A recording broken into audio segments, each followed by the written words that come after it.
90 के दशक में बॉलीवुड में एक ऐसा एक्टर उभरा जिसे लोग भविष्य का सुपरस्टार मानने लगे थे। एक्टिंग, डांस और एक्शन, हर चीज में वह बेजोड़ था। स्क्रीन पर आते ही अपनी खास छाप छोड़ने वाला यह एक्टर था चंकी पांडे।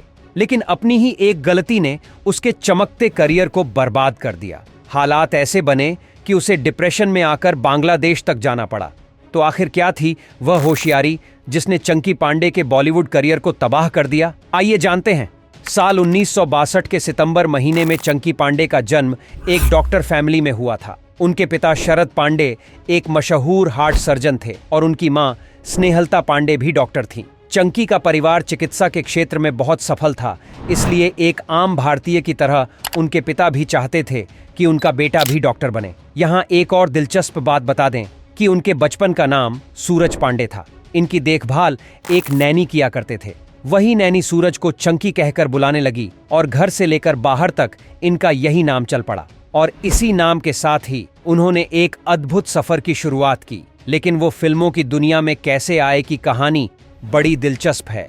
दरअसल चंकी जिस स्कूल में पढ़ा करते थे वहां कई फिल्मी सितारों के बच्चे भी पढ़ते थे। तब वो उनकी जुबान से फिल्मों के किस्से सुनते। यही किस्से सुन सुनकर उन्हें भी फिल्मों में जाने का शौक हो गया। इसलिए अपनी पढ़ाई खत्म करने के बाद उन्होंने एक्टिंग सीखने के लिए डेजी ईरानी के स्कूल में दाखिला ले लिया, जहां उन्होंने अभिनय की दुनिया में शिक्षा ली।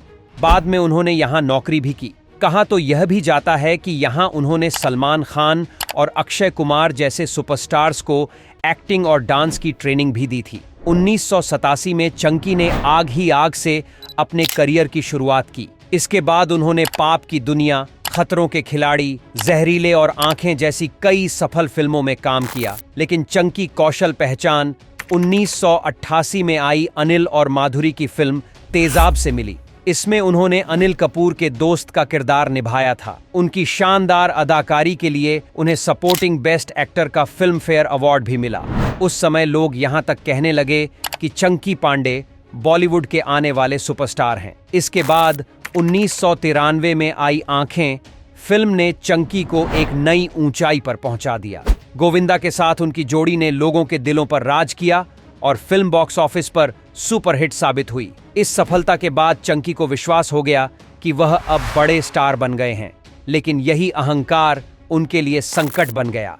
दरअसल चंकी अब तक मल्टी स्टारर फिल्मों में काम कर रहे थे और सफल भी हो रहे थे। उनका मानना था कि अगर फिल्म फ्लॉप भी हो गई तो एक के सिर पर ठीकरा नहीं फूटेगा। बस यही होशियारी उन्हें ले डूबी। अब आंखें फिल्म की सफलता के बाद उनको लगने लगा कि उन्हें केवल सोलो हीरो वाली फिल्में करनी चाहिए। इसलिए उन्होंने कई मल्टी स्टारर फिल्मों के ऑफर को ठुकरा दिया, इस सोच के साथ कि वो पहले जैसे रोल नहीं करेंगे। इधर धीरे धीरे मल्टी स्टारर फिल्मों का दौर खत्म होने लगा और चंकी को ऑफर्स मिलने बंद हो गए। कुछ समय बाद काम ना होने के चलते वो डिप्रेशन में चले गए। इस कठिन समय में चंकी के एक बांग्लादेशी दोस्त ने उनसे कहा कि आप बांग्लादेश आ जाओ। मजबूरी में चंकी ने बांग्लादेश जाकर वहां फिल्में करने का फैसला किया। वहां उन्होंने कई सफल फिल्में की, जैसे स्वामी कैनो, आसामी वेस, रोजी प्रेम करो। चंकी ने स्थानीय भाषा ना जानते हुए भी धीरे धीरे बांग्लादेश में स्टारडम हासिल कर लिया। हालांकि चंकी का मन हमेशा बॉलीवुड में ही लगा रहा। बांग्लादेश में अपार सफलता के बावजूद वो अपनी जड़ों की ओर लौटना चाहते थे। 2003 में चंकी ने कयामत फिल्म से बॉलीवुड में वापसी की। इस फिल्म में उन्होंने नेगेटिव किरदार निभाया था जो दर्शकों को खूब पसंद आया। इसके बाद उन्होंने paying guest, Housefull series, Bullet Raja और बेगम जान जैसी फिल्मों में भी काम किया। इस बार चंकी ने ज्यादातर निगेटिव रोल किए और इस नए रूप में उन्हें लोगों ने काफी पसंद किया। उन्होंने यहां वापसी तो कर ली, पर वो पहले वाला स्टारडम नहीं रहा। दोस्तों, आप चंकी पांडे के सफर को कैसे देखते हैं? हमें कमेंट करके जरूर बताएं।